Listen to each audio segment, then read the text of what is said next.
నాకు తెలిసినంత వరకు రామ్ చరణ్ గారు నటిస్తున్న ఏ సినిమాలు కూడా ఇంత క్రేజ్ని అనేది ఇంత తక్కువ సమయంలో సంపాదించలే. అంతేకాకుండా మొట్టమొదటిగా ఒక ఫోటోని అనేది ఒక పోస్టర్ అనేది రిలీజ్ చేశారు.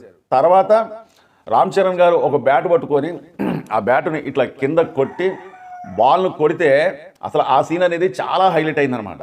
తర్వాత ఒక మేకింగ్ వీడియో రిలీజ్ చేశారు. తర్వాత వచ్చింది చికిరి చికిరి చికిరి అనే సాంగ్ అనమాట. చికిరి చికిరి సాంగ్ గురించి ఇక మనం ఎవరికి కూడా చెప్పాల్సిన అవసరం లేదు, ఎందుకంటే ఆ సాంగ్ సృష్టించిన రికార్డు అన్నీ ఇన్ని కావన్నమాట. తర్వాత ఈ మధ్య కాలంలో వచ్చింది రై రై రారా రై రై రారా అనే సాంగ్. అసలు ఆ సాంగ్కి వేసిన డాన్స్ గురించి చెప్పాలంటే మాటలేవు మాట్లాడలేవు అనమాట. అంత బాగా రామ్ చరణ్ గారు ఆ సాంగ్కి డాన్స్ అనేది చేశారనమాట. అంతేకాకుండా దాదాపు ఆ సాంగ్ స్టోరీ మొత్తం చెప్పేసినట్టే అనిపించింది నాకు, నా వరకు అయితే మాత్రం. ఎందుకంటే గ్రామీణ ప్రాంతంలో క్రికెట్ నేపథ్యంలో నడిసే కథ అన్నట్టుగా ఇంతకు ముందు అనుకున్నాం, అదేవిధంగా ఆ సాంగ్ అనేది చెప్పేసింది అనమాట.